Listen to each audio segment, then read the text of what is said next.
Welcome to the Craft and Calling show. I am your host, Christene Marie, and I am so excited about today's episode. We are diving deep into what does life post-business exit look like, especially when there's so many that I've encountered, so many executives, when they do sell and successfully exit their business, they're actually surrounded with themselves and their families and a life that they actually hate because they never actually did the work to be present beforehand. And all of a sudden they're sitting alone with everything around them that they've created, and they really don't love who they are in the first place.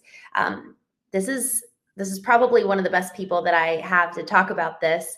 Gregg Boomer. Gregg, you have built the business, you've done the work, you've successfully exited, and now you're living life. You have another business that you've built. Your wife has her own business. You've got 4 children. And frankly, we were talking before we joined about some of the things that you've been doing to allow for you to maintain that momentum, but also live so in the present moment so that you're really capitalizing on that, on the benefits of why we want to exit business in the first place. So, Gregg, I can't think of anyone better to talk about this. Thank you so much for joining.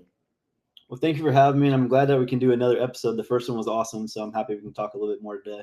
Likewise. It was we ended up scheduling this one because we wanted to talk about business exit and we just never had time for it. So we'll go ahead and link in the show notes the original conversation that we had because it really does set the stage nicely. Gregg, I would love for you to give some of the context of how you went about doing this. I had your wife on just the other week, and she was talking about when she got involved in the business and some of the real change of how the business grew, which was so exciting to hear some of that backstory. What you've done is what so many in the trades business want to do. They seek out to grow a business successfully and exit it. You really started, you started at the bottom and you worked your way up and you won.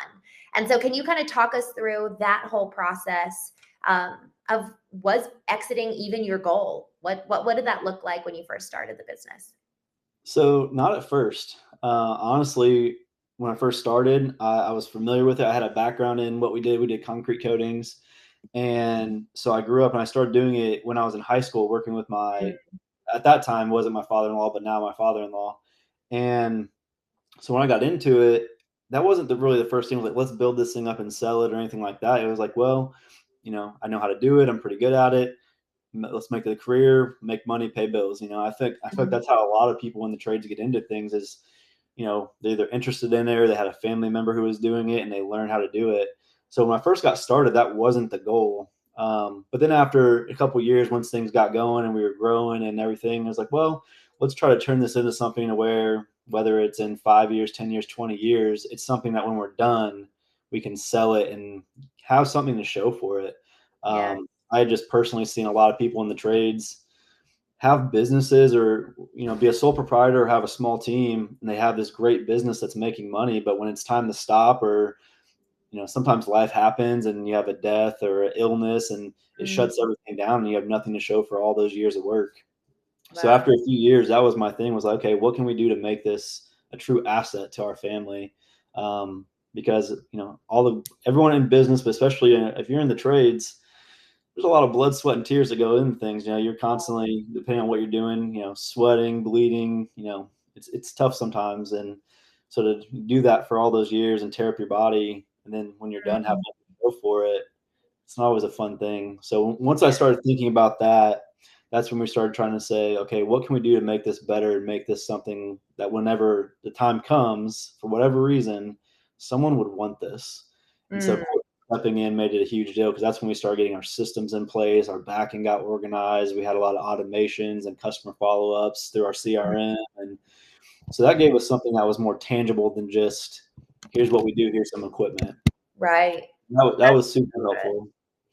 And then, for us, we didn't have a career or anything. That was our next step. And then not thankfully, but my father-in-law became my business partner Mm, several years into my career, like and far into his career. We joined together and put our businesses together. And there was some health stuff that came up in our family and it changed the dynamic of how we were able to operate. And yeah. because we had these things in place, we were still able to sell and get something out of it. Um, Obviously, if you have a large team, you could sell for a much bigger multiple. But thankfully we had put in those things and that structure in place. Otherwise, we would have been like a lot of other people. When stuff comes up, sometimes you just shut the doors and that's the end of Yeah. it. What a good point. And so let's actually dive into the specifics here, Greg, because I love the example that you gave of effectively having something to show for it. When we talk about legacy, that's the goal, is that we're building something that has legs for the legacy of ourselves to then pass down to our families. Thinking about my great grandfather, I never met him, yet he has provided for our entire family my entire life because it's a 104-year-old business. Mm-hmm. And so, wow, what a blessing. Who knew? I bet he had no idea when he started that it would turn into something like that. Yeah. Like you So said, how amazing is that? That's a huge legacy for your family, that that's whether he thought about it or not, it's impactful. yeah, and what's so cool is that it doesn't have to be the enduring brand. It could be the business exit that you pass down to your family. And the legacy could be, oh, I've got dad back because he had a successful exit. You know what I mean? Like there could be legacy can appear in so many different ways, but to your point, we have to actually think about it and actually plan accordingly, because if you guys had not been planning when the health crisis came, you guys could have had to shut the doors, but you guys had been doing the work to prepare for it in advance. So I just want to kind of get specific, if you don't mind. Yeah. You initially started with the systems. That was kind of the first thing you did to effectively remove yourself from so much of the day to day so that you actually had time to then do what? Was it you went and found and built the crew once you had the time? Because it was all you, right? Doing all of it. Yeah. And even I feel like a lot of us in the trades are like this, but I just kept a lot of stuff in my head or on Yeah. paper. And so, that works, and some people still do it, and it works, but it just makes it difficult to keep everything organized as you grow. And then it doesn't allow you to do some of the customer relation things that we like to do with the reminders and text reminders, emails, follow up, and making sure there's a lot of communication in that process, which a lot of trades struggle with. And that's a complaint Right. for a lot of trades. So that's where we started out and moved through that. And I think regardless of how big you are, whether, right now you're just by yourself, you have a small team, or you have a big team, if you're not thinking about those things, you should be. Mhm. Like even now we see a lot of, baby boomers who are wanting to retire and they have nothing to do with their business. And they're going to be shutting down Yeah. businesses that do millions of dollars a year because they haven't set themselves up to be able to sell to someone. And so Mm. that's sad to think about because they've dedicated their whole life, and that's a huge legacy that's just going to get thrown away. And Greg, that's partially with craft and calling. Like that's partially what is so meaningful to me, is being able to create a community where, how do we circumvent that and have the community in place where, thank God for your wife. She came in and really helped you do that. But so many people don't have that support. And so it's like, okay, let's just talk to each other. And what do you think when it comes to community, when it comes to even just those honest conversations that you had with your wife? How was that for you? And what do you think was necessary on your end to have effectively the character to be able to allow for the honest conversations that were necessary to accept and receive? When we think about so many of the men that I've interacted with in the trades, even my own father, and I love him to death, it was hard to let people come in and kind of mess with your baby. Yeah, and trades, especially tradesmen, are stubborn. Mm, It's I'm still friends with a lot of people in the trades. I still have family in the trades, and a lot of times it's, well, this is the way we've always done it, and it's still working. Why fix it?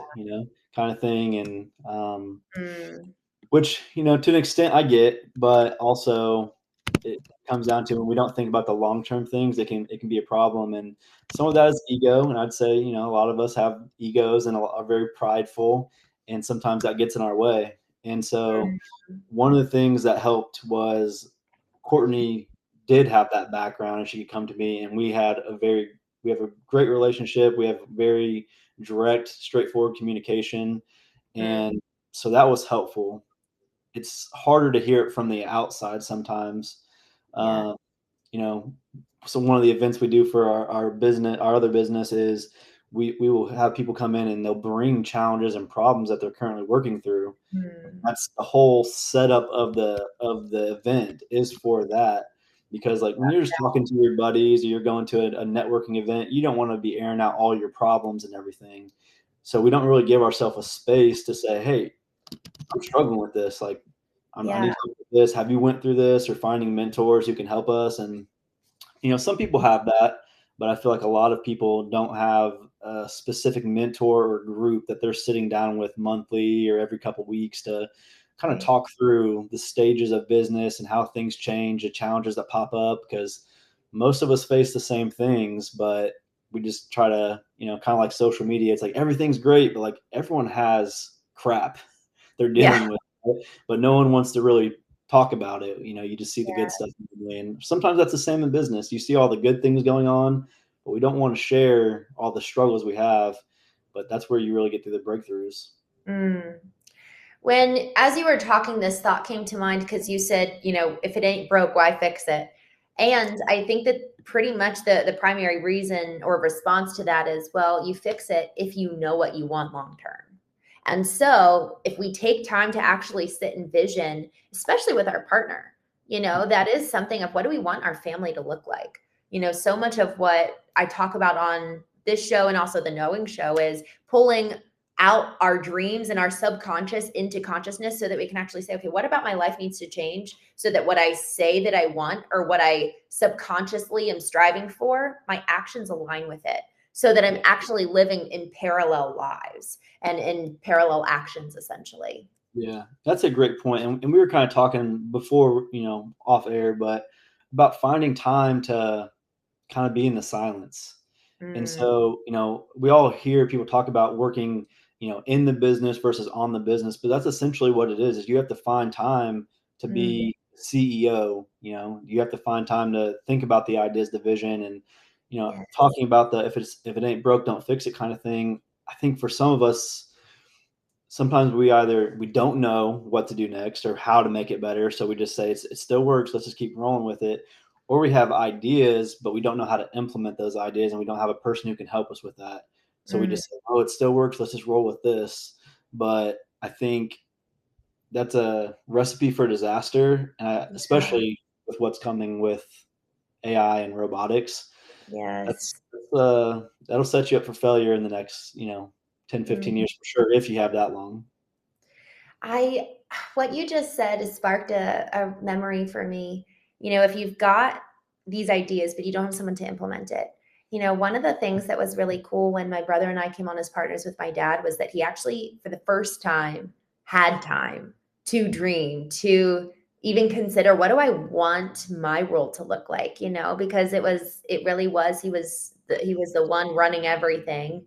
And yeah, it was just really cool being able to watch the person that's provided for you your whole life actually take time to invest in themselves. And when I say invest in themselves, it's even the luxury of recognizing, oh, this is actually how I want to live my life. This is how I want to live my life with my wife, because so much of us are living on autopilot and giving from the default place of, well, this is just how it's always been, rather than is there a better way? And so, Gregg, with what you were able to do of creating those systems, putting those in place, it freed you, like you got freedom. Systems equal freedom.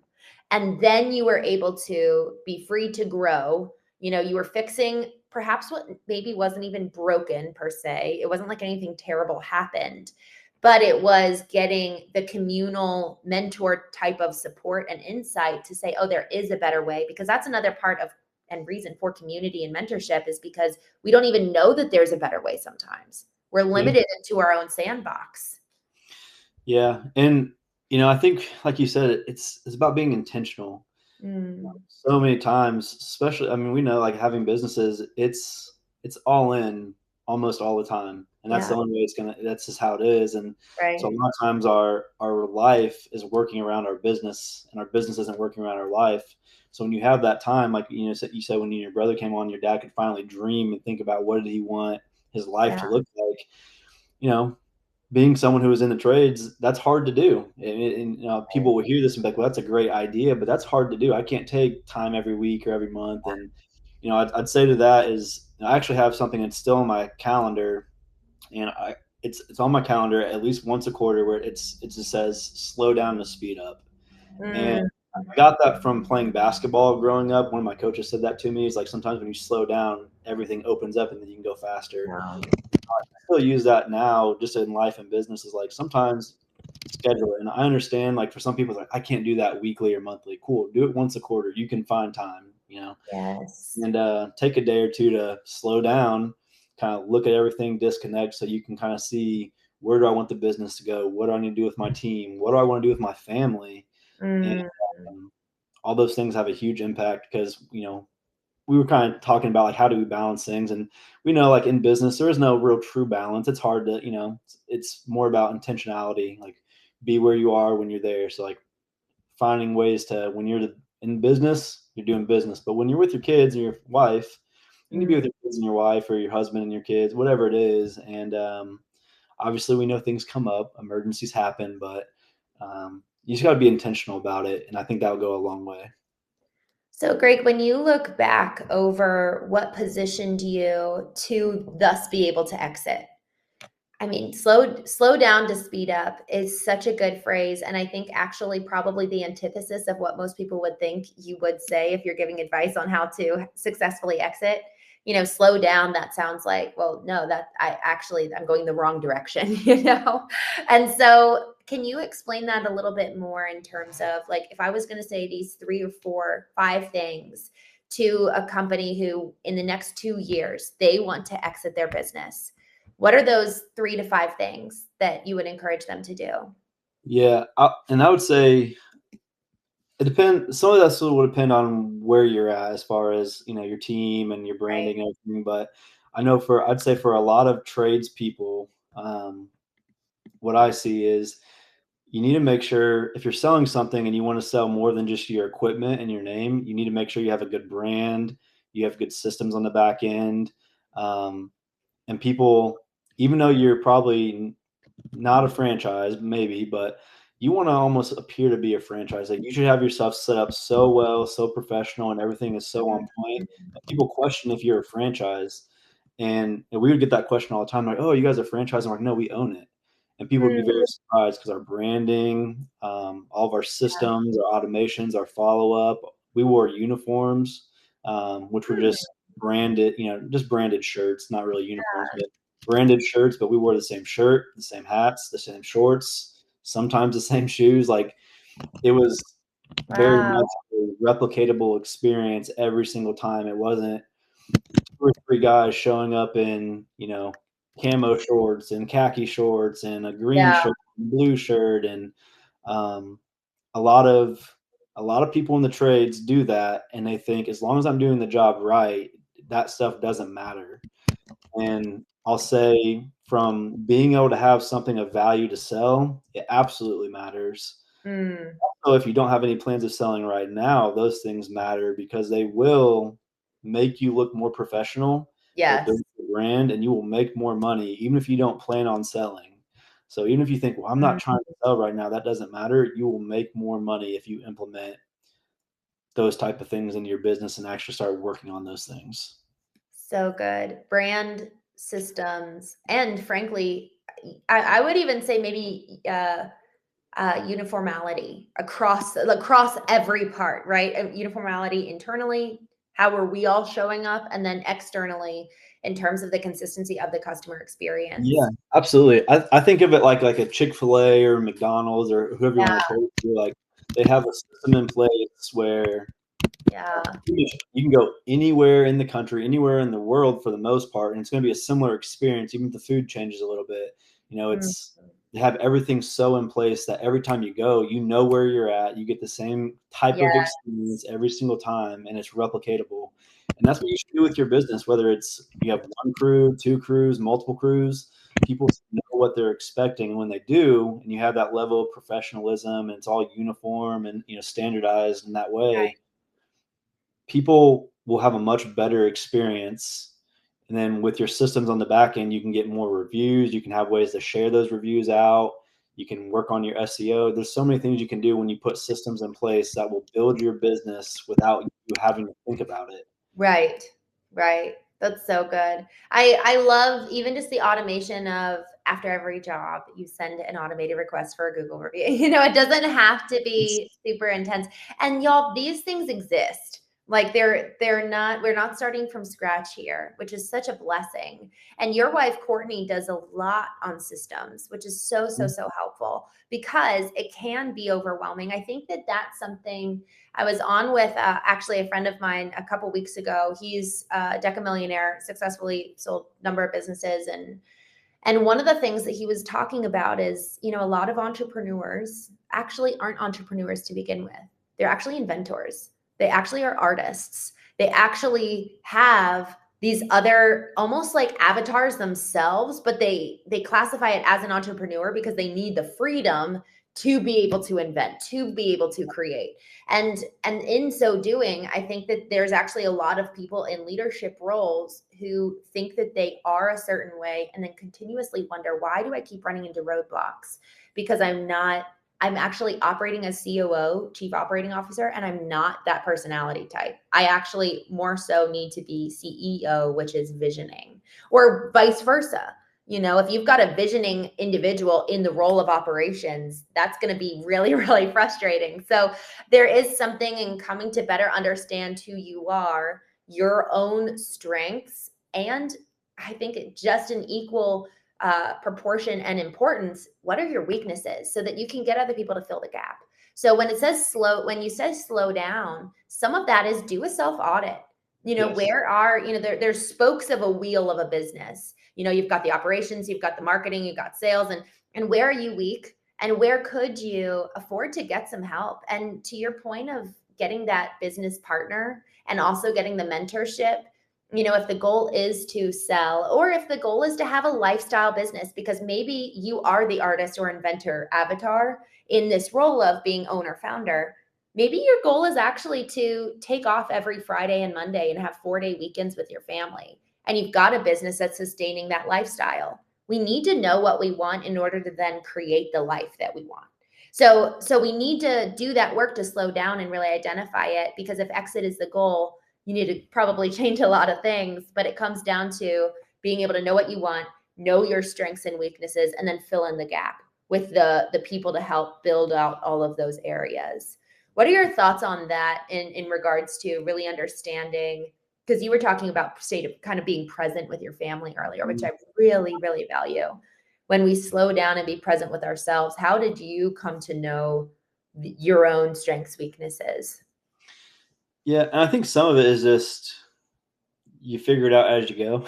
Yes. Yeah. What a good point. But I think for me, it was we have 4 young kids, 6 and under, and Mm. so I was just writing something earlier, but I'm kind of joking. I'm kind of getting to that phase of the back in my day. Like I'm like kind of at that stage of life now where I'm like I find myself saying like, well, back when I was younger, and so I'm just thinking about like when we had our daughter, our first kid, and then thinking about it just doesn't seem like that long ago and how quick it went. And so for us, that's very important. Is like, man, like we only have so much time, so many Mhm. summers, so many opportunities to take family trips before, you know, they're too cool to hang out with us and they want to do stuff with their friends and they're in activities. And, so once that time's gone, it's gone and we're not getting it back. So for us, Yeah. it's very important to make sure we prioritize that now because we're going Yeah. to work the rest of our, I don't want to have to work the rest of my life, but I want to work the rest of my life. I Yeah. don't really want to officially retire and do nothing because I'll go crazy. Yeah. So, you know, we're gonna be working for years and years and years, so we have time to do that. So for us, the priority was our kids and making sure we can build our businesses around them now. And then once they're out of the house and everything, then we can lean more in and put more hours into work and everything. But I think the big thing, kind of like you said, is you have to know what you want. You have to Mm. know your values. And some people are built different. Some people want different things. And so Yes. you don't know what that is, you're going to struggle. And then the other part of it, which you said, which I thought was great, is you have to know what you're good at and what you're bad at. What's Mm. your strengths, what your weaknesses. And so for me, I am not a great COO. I Mm. do some stuff, but I am much better as a visionary. I'm as far as like drawing and stuff like that, I'm not a creative person. But when it comes to like ideas and business, thinking through things, like I'm pretty creative in that regard. And so like Yeah. that's where I thrive is, I can go do the work, I can be hands on. I don't mind that, but I'm really good at being Mm. more of a CEO. Yes. Courtney, she's an integrator. She gets stuff done. She's definitely a COO. So I'll come up with ideas, and then her and the team just, I don't know how they do it. Just magically gets done very Thank quickly. God for those people, Greg. Yeah, it's wonderful. And so I would say that's one thing that's a little bit harder for me now is even though I was able to do that before, I was still very hands on. Mm. So now that's been a little bit of a transition for me is stuff is still getting done with our new business and Courtney's business. Stuff is getting done. Stuff is moving along. Things are getting complete, but it's a Right. lot more hands off than I'm used to. And so that transition has been different for me because even though I do love the more of the CEO role and being able to think through things, strategy, partnerships, and go out and meet people. It's still a little bit weird to see so Mm. much happening and not feeling like I'm a part of the team, so to speak, because I just don't have as much interaction anymore. Yes. Right. Yeah. That's such a strain. Yeah. As we move roles, can we actually let go and actually let it happen when we do That's identify tough. I'm better in this role? That's so good. I'd love to hear some of the specifics around how did you find your buyer? Frankly, what did you need to do with your books? And let's get a little bit technical around kind of the back end of the business, around the financials. What did they need to see from you? If as much as you can share, I think that would Yeah, be helpful. yeah, absolutely. So we actually got connected through a business broker. Mm-hmm. So they connected us, and then we started kind of going back and forth on what that would look like and coming to an agreement. Um, One of the things that was helpful was one, talking to someone who knew what they were Mm. doing because we did Yeah. not. Um, if you can find like a broker or even someone who has done it, I would say not just one time, because even one time is really not enough. If you know someone who's sold a few businesses, or you can find a Yeah. broker, I would definitely talk to them. But one of the things that was very helpful for us was our financials and everything were pretty Yeah. organized. So our books were pretty clean. We had a CPA who did all of our tax stuff for us. Courtney and her team were constantly inputting stuff. Every month we had spreadsheets that were updated with all of our Mm. information, so that we could track everything down to per job. We had stuff tracked, so we knew our margins on each Nice. job, the cost of materials down to um, this wasn't always perfect, but even almost down to like if we used a brush, we had that accounted Wow. for to the pin. So like, and that sounds daunting, but once you make the spreadsheets, all you have to do is like we would just write down on job site, hey, we used 6 brushes, we used 4 rollers. And we just send that to Courtney or to someone on the team, and they would update the spreadsheet. So it wasn't hard to do once you built the Mm. spreadsheet, um, and so that was great. Again, if you're selling, it's great because you have your numbers very detailed. They know exactly what you're Yes. making, you know, how much the profit is. They can see all that very accurately. But also, if you're not selling, that's nice to know. So you know if you're profitable Yeah. on your jobs, you know if you're like really breaking even. It's surprising how many people are like, "We're making money, but we don't have any money." It's like because you're spending all the money and you're not accounting for Yeah. any of the That's stuff. so good. So that's good to know too. But I would say that was probably the biggest thing was from a back end standpoint was they loved the systems, the automations, and everything we had in place because they were able to step into the business with no background in Wow. anything. And we did hands-on training for on-site stuff, and we did some training on the back end as well. But because so much of it was an automated system, they could step in and pretty seamlessly keep the business Right. going and not have too many hiccups because, yeah, they had to learn the software, how to schedule, how to do certain things. But other than that, stuff was just going Mm. out. It was, the texts were going out, the emails were going out, the reminders to move stuff or turn off Yeah. sprinkler systems. All that stuff was automated. So it wasn't as overwhelming as it could have been if they had to just do all Right. that or just figure it out on their own. So there's a lot of value in when you're selling the business. One, do they have jobs on the books? So we had, I don't remember, 4 to 6 weeks of work already Mhm. scheduled when they took over. So they stepped right to having Yeah. jobs, which was for them. They didn't have to just grab it and then try to figure out what they're doing like they're starting all over. All the systems were in place, so they knew exactly how to step in and go without having to feel too overwhelmed of how to do every last thing by themselves. Mm.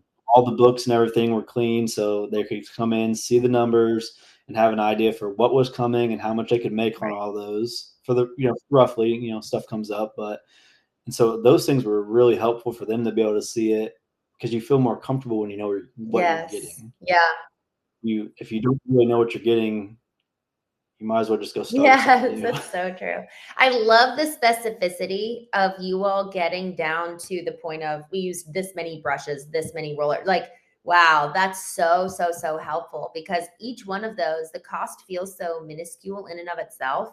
But then when you add Yeah. it all together and then add it to the job, man, that's so important. And then I'm sure you guys also were able to say, like, this is how much we're spending on the lead itself. So that when you look at the job, you can break it down into true profitability because you know exactly how much you're paying for the lead. Not only the lead, but you're knowing how much you're actually paying for the actual sale and the marketing cost because we spent $10,000 this month on, let's say, Facebook ads or Google ads. But then with Yeah. all the people that filtered out through them actually converting to be a customer, okay, now we know it was actually $500 for the sale versus $150 for the lead. We need to know Yep. And that. you can take that off the price. And so and that's so helpful, especially when you're selling, but even when you're just running your day to day, because like you said, especially at different levels, like once you start getting up to some higher tiers and you have, we'll say more disposable income within the business, then you can go ahead and advertise in ways that maybe you're not getting as much direct impact from, but it's brand awareness. So you're kind of Yeah. omnipresent in your community. People say, I see you everywhere. I see your trucks everywhere. I see your billboards. And so like, oh, maybe I don't know if I'm making money off the billboards, but people are seeing me and you're getting those touch points. But when you're smaller, you have to be more strategic. And when you know your numbers, you know where you can spend and where it's Yes, effective. that's so good.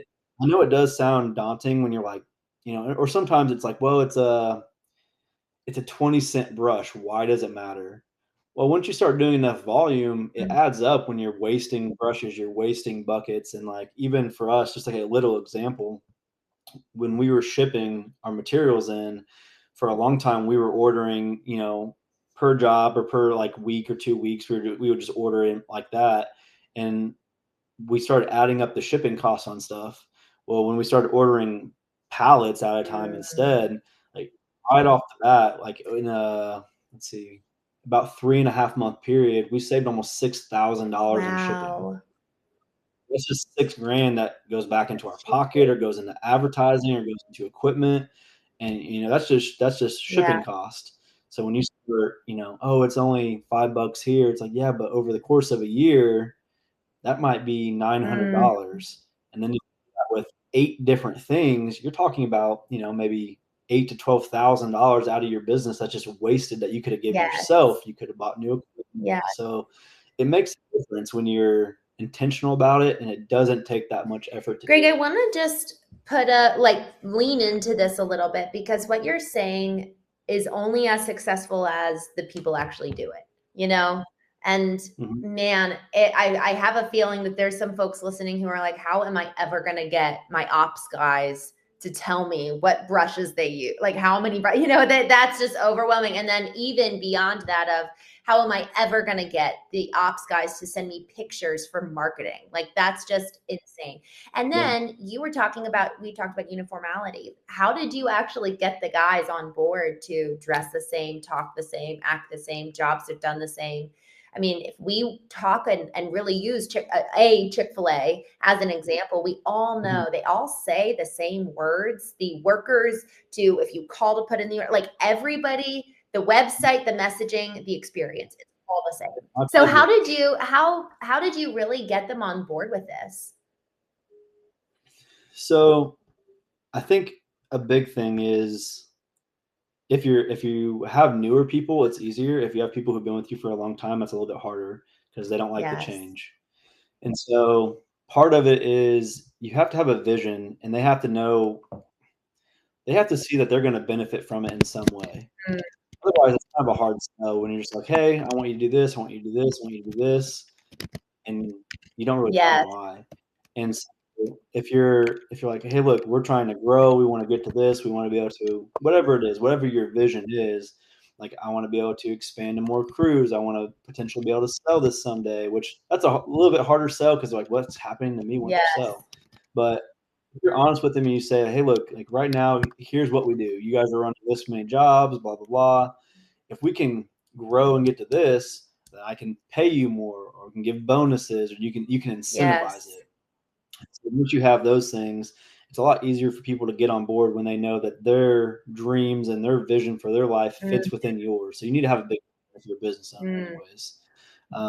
If your only goal is for you to make money and you to have a great life and you to have the boat, and your people can barely pay their bills, that's a harder sell. So you really have to care about your people, honestly. So that's part of it. You have to care about your people. You have to care about their lives. You have to be intentional about wanting to get to a point in business where you can provide for them in a good way.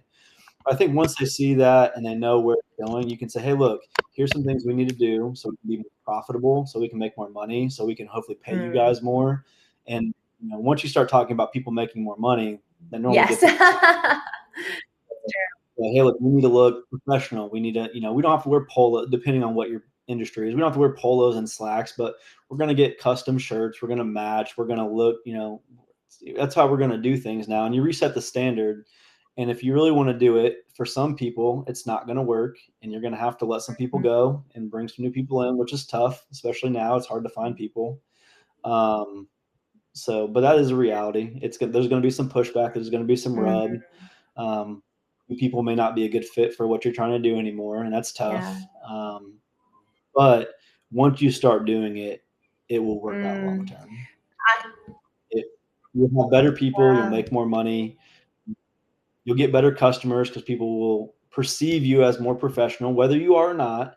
You'll be perceived as more professional when you look more professional, when your branding is more professional, when the way you follow up and communicate is more professional. And because of that, you will end up with better customers and getting paid more money. And I mean, honestly, so what you said is brilliant.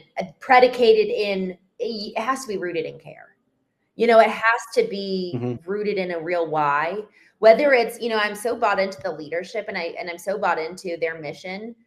That's the ideal. And then add layers of, oh, and look at how I'm going to benefit for this, really letting them understand. And y'all, that's where our values and our why really come into play. If we have a mission, a lot of folks I know, in the trades businesses, one of our clients in particular, every year they would all as a team rally together and give money to St. Jude's Hospital. And then they would actually have like a video from the little kid who was either their cancer treatment was paid for. Yes. Yeah. I mean, gosh, people want to have a real why behind what they do. And so us as leaders, it's not just, oh, I want to exit so I can make more money. It's really, and that's when we have to do the work and go into the quiet ourselves to allow for us to then extend our vision further for the team, because that breeds loyalty and that breeds customer retention and employee retention. Yeah, and I have a buddy I know, and what they do, they have a construction company, and so that they do financial incentives and everything, which for most people that's great, but not everyone wants the financial incentive. They'll take it, but some people want community, they want recognition, there's different needs that people have that they want, and so they'll do like company getaways. They'll go karting or paintballing, or they'll go and do stuff as a team where it's just like it's an awesome experience. They cover everything. They have big cookouts or parties for everyone. They bring your whole family, bring your kids.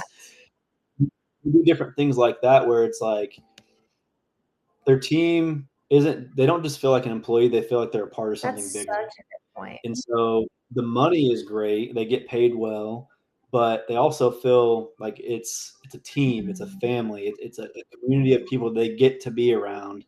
And so there's so much, you can make it so much more than just a job. It is a job. They do have to come, they have to perform, they have to do the work. But if you can make it more than that, that's also another great way, like you said, actually caring and creating that community. It's a great way to get people to buy into what you want them to Yes. do. But also, from what I've seen from their company, watching the way he does stuff, their people do a great job of taking care of the customers because they're taken care of. Oh, what a good way to put that. So, Yeah, yeah. That's so true. It's almost, I mean, honestly, I've seen this time and time again. We need to run our businesses and consequently run our families like we run our business. It's like, okay, the health of the way we show up in the world so often is a reflection of the health of the home. And then the reflection of the health of the internal business is going to show up in the health of our customer relations. So I love that point, Gregg. That's so, so, so good. yeah. And I'll say, coming from trades, not all tradespeople are like this, but trades are normally a little bit more rough around the edges. It just is what it is, that it is what it is.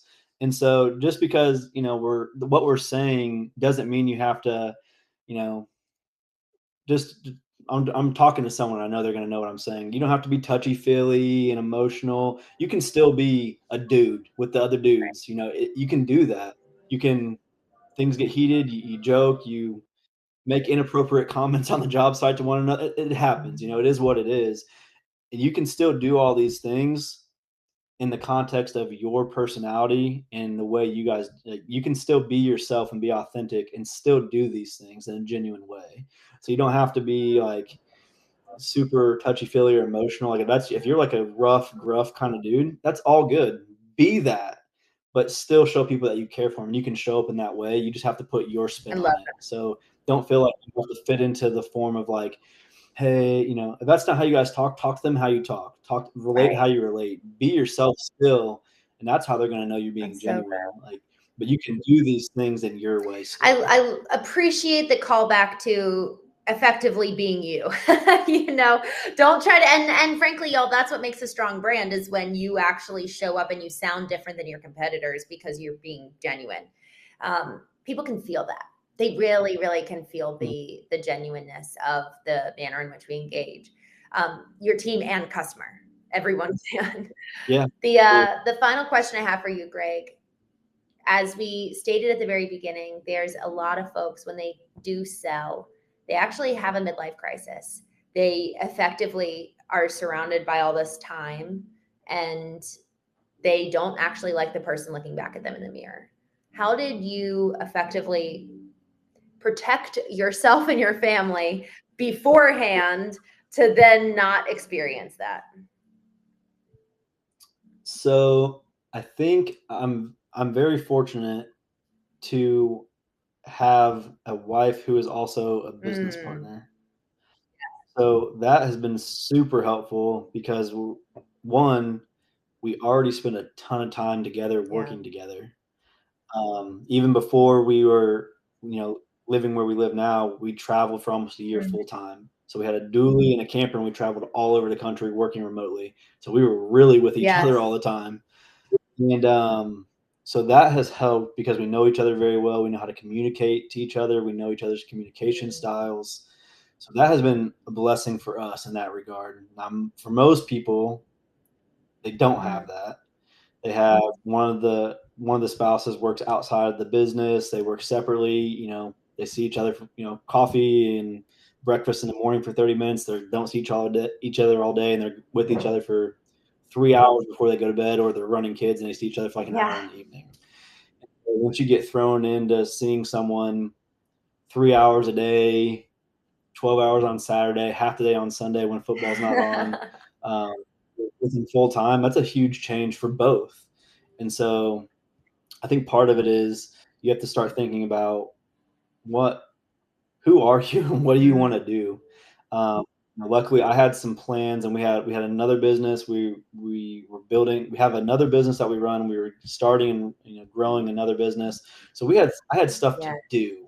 Now it's still been hard because I have a lot more free time, and so for me, it's kind of like I'm feeling a little stir crazy sometimes, or like I'm not getting enough stuff done, even though stuff's still getting done, which frustrates me because I want to make sure stuff's moving.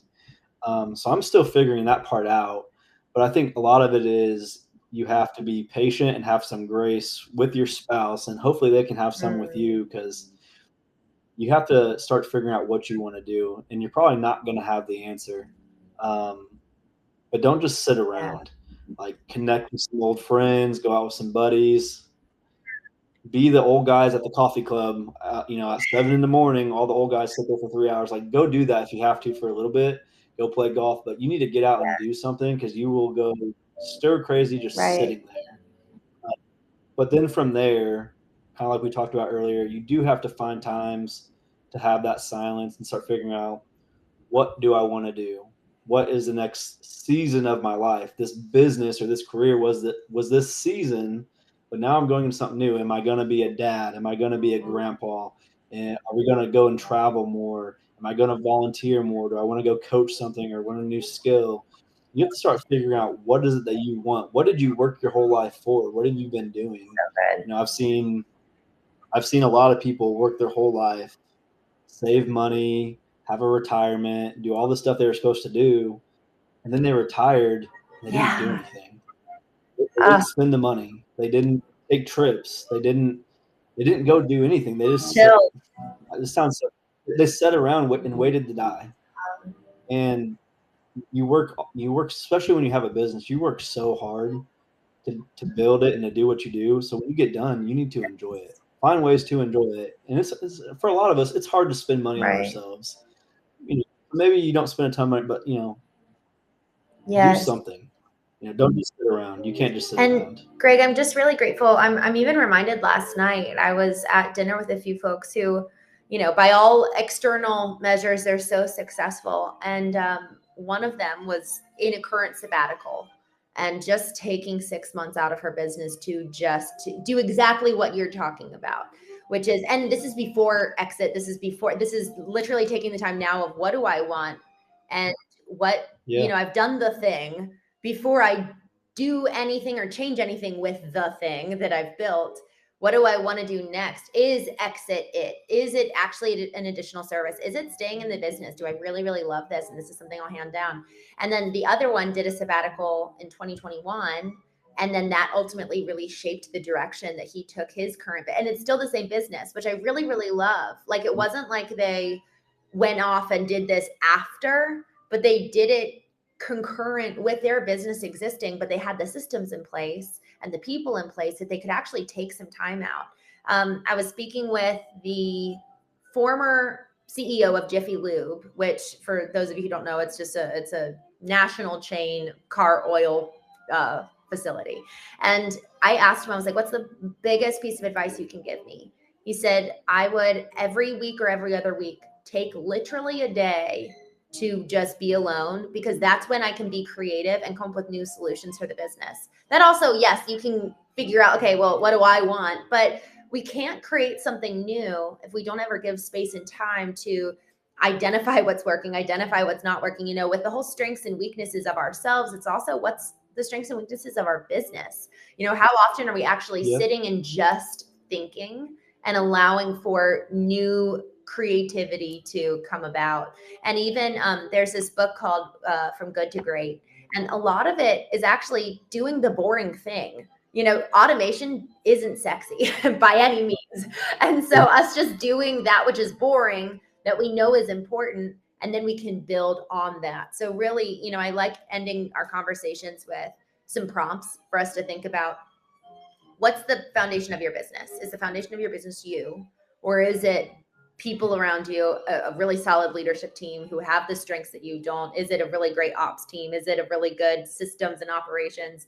Is it a really good service? Because that's another thing, y'all. Are our services actually, are we proud of the service that we give? Or is it kind of sloppy, kind of messy? So what's the foundation of your business? And then, to your point that you said earlier, I took a note here because I thought it was so good. Why fix it? Well, do you have a clear enough why in order to then go do the work to fix it, to then be able to achieve what you want in life? That's why we fix it, is because of that vision, that calling. We talk about this is the craft and calling. What's your calling? And ultimately, what does your business how does it need to change, be positioned in order for you to achieve that calling? So, Gregg, thank you so much. I'm so excited for the life that you've built, and just for the example of you and Courtney and how you guys have really come together Maybe I'll have you both on here and we can talk about relationships, because honestly, Gregg, what you're talking about is so incredibly hard to achieve in a marriage, much less so with a business partner, but within a marriage, it's just really, really, really tricky. So I really honor both of you. It takes work. It's not easy. It takes a lot of work. You have to be intentional, and it's never done. Touche. You're always You can exit a business, but you're always doing better. So yeah, and you make mistakes, and you just got to try to learn from them. So good. Well, I so appreciate you sharing so openly, and I know all of us are better for it. So thank you, my friend. Perfect. Well, thank you for having me on. I enjoy our talks. If this conversation resonated with you, if you recognized a bit of your own story in it, know you're not alone. This work is so demanding, and we were never meant to do any of it in isolation.